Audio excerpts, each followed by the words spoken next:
မနက်ခင်းအိမ်ရနိုးတဲ့အချိန်မှာအလုပ်တွေရန်ရှုပ်လို့ပဲဖြစ်ဖြစ်ဒါမှမဟုတ်ဝေးချခြင်းလိုပဲဖြစ်ဖြစ်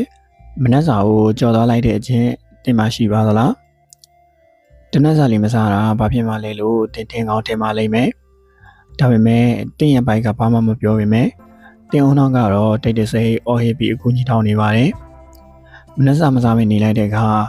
တင်ရကောင်းတဲ့က 1.4 ကီလိုဂရမ်သာလေးတဲ့အုံနောက်ထဲမှာဘယ်လောက်ဒီထိန်းသိမ်းစရာကောင်းတဲ့ပြောင်းလဲမှုတွေဖြစ်သွားလဲဆိုတာဒီနေ့ဗီဒီယိုမှာသိပ္ပံနည်းကျအချက်လက်တွေနဲ့ရှင်းပြပေးသွားမှာမို့လို့အဆုံးထိကြည့်လိုက်ပါအောင်နော်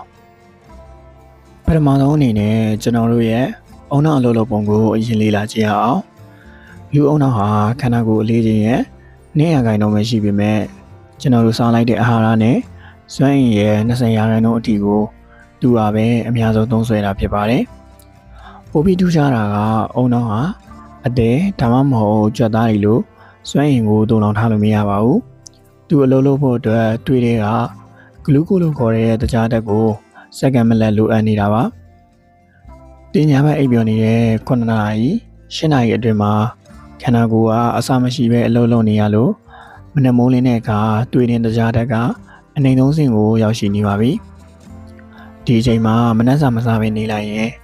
တင်အောင်တော့ဟာစီမရှိတော့တဲ့ကားတစ်စီးလိုဖြစ်ပြီးဘက်ထရီလိုပြနေတဲ့ဖုန်းတစ်လုံးလိုစွမ်းအင်လုံးဝပြတ်တောက်သွားပါတော့တယ်ဒုတိယချက်ကတော့စိတ်ခံစားချက်ပါနက်စာမစားတဲ့နေ့မှာတာမန်ကိစ္စလေးတွေကိုတော့စိတ်မရှိဖြစ်တာဒေါသတက်လွယ်တာမျိုးကြုံမှုကြမှာပါဒါဟာစိတ်အလိုမကြလို့မဟုတ်ပါဘူးတိတ်ပံနေကြအုံနောက်ကတုံပြန်တာပါတွေးတဲ့ကြားတဲ့ကြာစင်သွားတဲ့အခါအုံနောက်ကဒါကိုအသက်အန္တရာယ်ကြုံနေရပြီလို့ယူဆလိုက်ပါတယ်ပြီးတော့စိတ်မိစီမှုဟော်မုန်းတွေဖြစ်တဲ့ကော်တီဇောနဲ့အဒရီနယ်လင်တွေကိုခန္ဓာကိုယ်ထဲကိုထုတ်လွှတ်လိုက်ပါတယ်။ရှားလက်ကတော့တင်ဟာဘာအကြောင်းပြချက်မှမရှိပဲခန္ဓာမငြိမ်ဖြစ်လာမယ်။စိုးရင်စိတ်တွေများလာမယ်။ပြီးတော့ဘေးနားကလူတွေကိုပါရန်လုံးမိတဲ့အထိစိတ်တူလွယ်လာတာမျိုးတွေဖြစ်တတ်ပါတယ်။ဒါကတင်အောင်နောက်ကစွမ်းအင်မရလို့စိတ်ကြံစားချက်ကိုမထိန်ချုံနိုင်တော့တဲ့သဘောပါပဲ။ဒါပေမဲ့လားဆိုတော့မဟုတ်သေးပါဘူး။မနက်စာကိုကြော်လိုက်တဲ့အခါတင်ရဲ့အာယုံစူးစိုက်မှုဟာအနည်းဆုံးအဆင့်ထိထိုးကျသွားနိုင်ပါတယ်။အလုံးလုံးတဲ့အခါဒါမှမဟုတ်စာလေးလာတဲ့အခါမှာအတွေးတွေပြင်းလင်းနေပြီးတော့ဘာကိုမှအာယုံဆိုင်လို့မရတော့ပါဘူး။ဘာဖြစ်လို့လဲဆိုတော့အုံနောက်ရဲ့ဆုံးဖြတ်ချက်ချတဲ့အပိုင်းနဲ့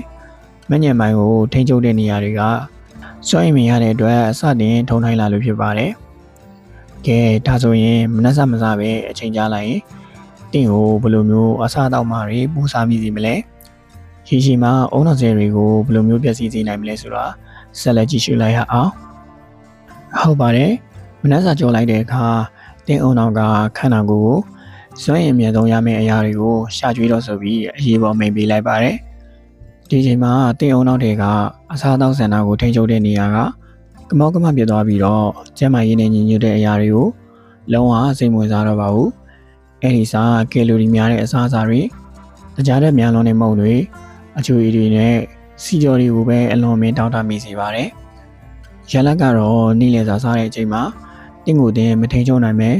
ပုံမှန်ထက်ပမာဏအများကြီးပိုစားမိသွားပြီးတော့ဝေကြဖို့ထက်ဘိုက်ကောက်ပိုထွက်လာတာအဝါလွန်လာတာမျိုးတွေကိုပဲကြုံတွေ့ရမှာဖြစ်ပါတယ်။တရက်နေ့မဟုတ်ပဲဒီလိုမနှက်စာမစားတဲ့အကျင့်ကလအတော်ကြာရေရှည်ဖြစ်လာရင်ဘာဖြစ်မလဲ။ဒါဟာတကယ်ပဲကြောက်စရာကောင်းပါတယ်။တိပ္ပံပညာရှင်တွေရဲ့လေ့လာချက်အရမနှက်စာကိုအမြဲကြောသွားတဲ့သူတွေဟာရေရှည်မှာအုံနောက်ရဲ့မှန်ဉဏ်ပိုချက်ဖြစ်တဲ့ hippocampus ရဲ့လုံဆောင်ချက်တွေလျော့နေလာတာကိုတွေ့ရပါတယ်။ဒါ့အပြင်အသက်ကြီးလာတဲ့အခါမှာအုံနောက်သွေးကြောပိတ်တာလေပြတ်တာနဲ့အဲဆိုင်မလို့ခေါ်တဲ့အသက်ကြီးမှန်ဉဏ်ပျောက်ဆုံးတဲ့ယောဂတွေပြမောမှုရာခိုင်နှုန်းပုံမြင့်မားလာတာကိုတွေ့ရှိရပါတယ်။မနှက်စာမစားခြင်းကတင်းရဲ့တဏှာကိုပဲထိခိုက်စေတာမဟုတ်ပဲတင်းရဲ့အနာဂတ်အုံနောက်ကျန်းမာရေးကိုပါတိတ်တဆိတ်ဖြည့်ဆည်းနေတာဖြစ်ပါတယ်။ဒါဆိုရင်ကျွန်တော်တို့ဘာလုပ်ကြမလဲ။မနက်ခင်းမှာအချိန်မရဘူးဆိုရင်တော့အများကြီးပြင်ဆင်နေဖို့မလိုပါဘူး။တင်းအုံနောက်အတွက်ဆိုင်ရင်ပြန်ဖြည့်ပြီးဖို့အရန်လွယ်ကူတဲ့နည်းလမ်းတွေရှိပါတယ်။လူတင်းနဲ့ကျွေးသွားတဲ့ကျုပ်ပြုတ်တစ်လုံးဒါမှမဟုတ်နှလုံးစားပြီးပါ။စွမ်းရည်မြန်ရစေမယ်ငပြောသည့်တစ်လုံးနဲ့ရင်းနှီးတစ်ခါတောက်ပြီးပါ။ဒါမှမဟုတ်ပြင်ဆင်ရလွယ်ကူတဲ့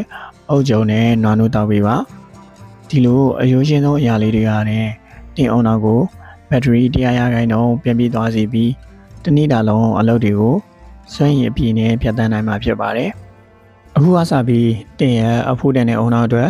မနက်စာကိုလုံးဝမကြော်လိုက်ပါနဲ့။ကိုချစ်ခင်ရတဲ့သူတွေထဲမှာလည်းမနက်စာမစားပဲအလုပ်သွားအကြောင်းသွားလုပ်တတ်တဲ့လူတွေရှိရင်သူတို့ရဲ့အုံနောက်တွေမထိခိုက်ရအောင်လို့ဒီဗီဒီယိုလေးကိုမျှဝေပေးလိုက်ပါ။ဒီဗီဒီယိုလေးကတင်အတွက်အကျိုးရှိစေခဲ့ရင်လိုက်ပေးခဲ့ဖို့တောင်းဆိုချင်ပါတယ်။အခုလိုစိတ်ဝင်စားစရာအထွေထွေပို့တူတာတွေကိုစဉ်းစားမပြတ်ကြည့်ရှုနိုင်ဖို့အတွက်ကျွန်တော်တို့ရဲ့ channel လေးကို subscribe လုပ်ထားဖို့လည်းမမေ့ပါနဲ့အောင်ဗျာ။